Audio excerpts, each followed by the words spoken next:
about that. I just got a report about a tree damn near falling on someone's head. Caller said he didn't get a closer look at what caused it or why. Can you visit the cabin he was staying in and have a poke around for me?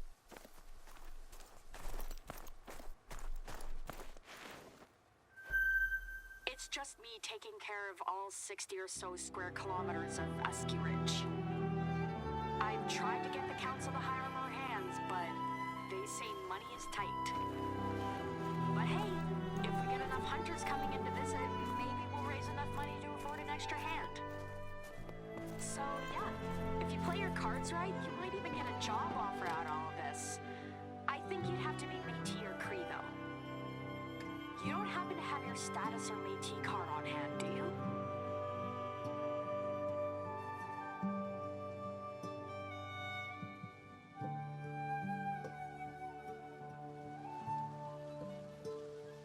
Speaking of Métis and Cree, I'm more than happy to give you a guided tour of Askiy Ridge. Not in person, I'm afraid, but I can give you directions to each site and a little blurb about each of our landmarks. It's one of the many things I do for visitors. Whenever we have them, I mean.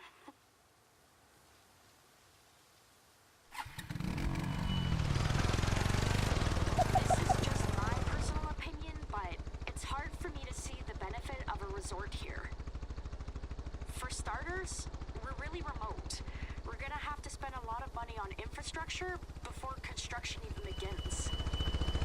And I know that the hunting reserve isn't exactly overflowing with people, but that's just because we've never done any kind of marketing for this place.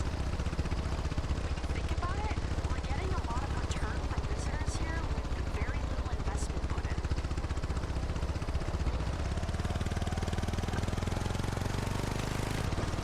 As long as, you know, it's all gotta be about the money. I'm leaving it here for a hot minute. What do you think? It's pretty here, right? Lots of flora and fauna. You don't wish that you were hitting the slopes right about now? Actually, never mind. Don't answer that.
This is the spot where it all went down. Try taking a look at those trees for me, would you? I knew it! There's some serious beaver activity going on around this cabin. Fortunately, you're talking to a beaver expert. Go inside the cabin now, and you should see something that's wiry and metallic in one of those rooms.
the trunk of a tree with this stuff, then that'll deter any beavers looking around for building materials.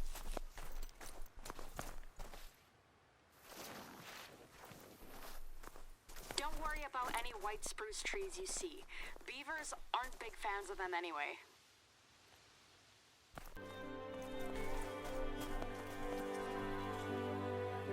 Great job! There's one last thing I need you to do, and that's to check out the Beaver Dam to the east of the cabin. Something's not right about all this.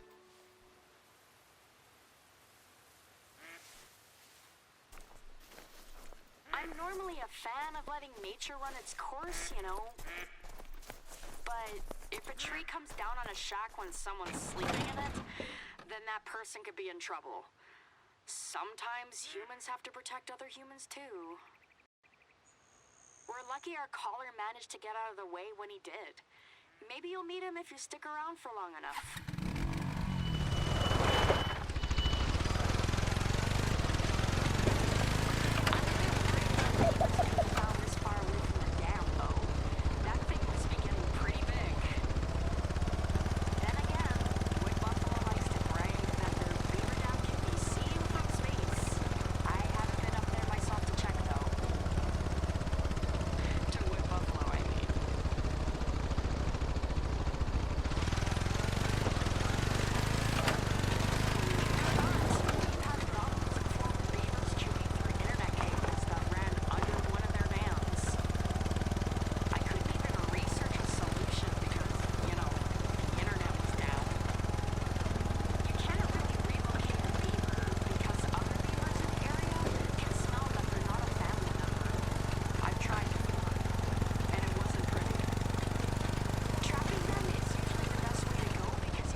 Seems a lot bigger than how I remember it.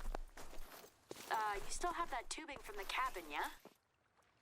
I want you to snake it through the dam and install the metal caging on both ends. You'll see why in a minute.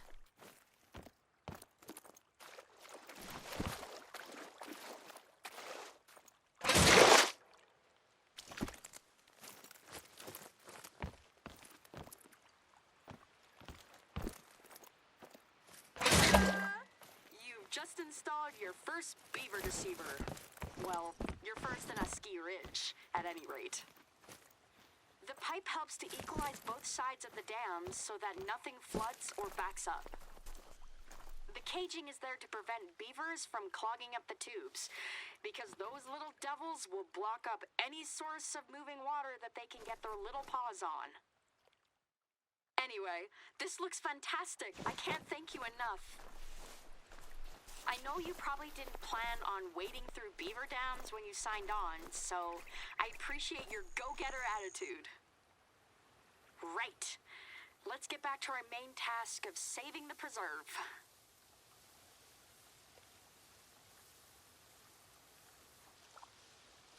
Hello? Janine, do you read me? This is Janine. Who's calling? This is Gabe Chatelain from the Askiy Ridge Council. I don't believe we've met before, have we? That's him. He's the one who's been pushing this ski resort and recommending his best friend's company for it.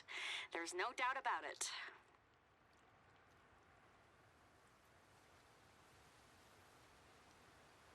Janine, I think that last message was meant for a private frequency between you and our contractor. Oh. Anyway, Janine, forgive me for contacting you like this, but you weren't responding to our calls. I have to inform you that the government has approved the resort ahead of schedule, and we're looking to start construction as soon as possible. Wait, what? What's going on? You said that we could present our case before the council voted on the resort. I know this comes as a shock to you, and I'm sorry. The Alberta government has agreed to fund our resort in stages, meaning we can start construction earlier than we anticipated. Before election season, you mean? The earlier we get these jobs on the ground, the better it'll be for everyone. So why don't you have our contractor help you with some of the tasks piling up in the preserve? Understood. We'll take it from here, Gabe. Have a nice day, Janine. Hello? Gabe? I think he's gone. Now let's get back to our main task, saving the preserve.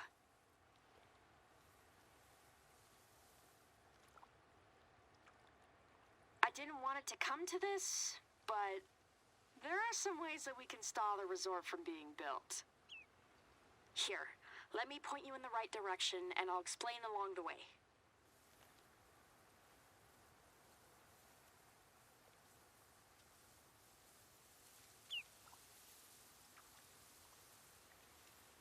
I've looked it up on the internet, and there's a lot of things that could prevent a structure from being built. Some you'd expect, like endangered trees or animals being in the way. Others are a bit more unique.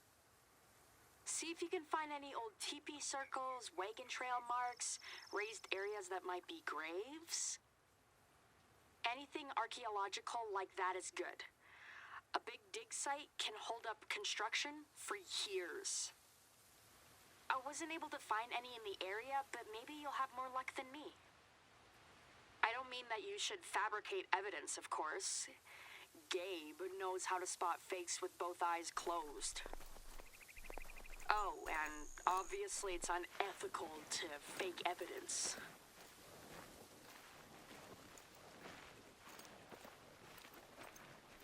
It's too bad that we're getting close to the end of the year. Otherwise, even nesting birds could put a damper on construction.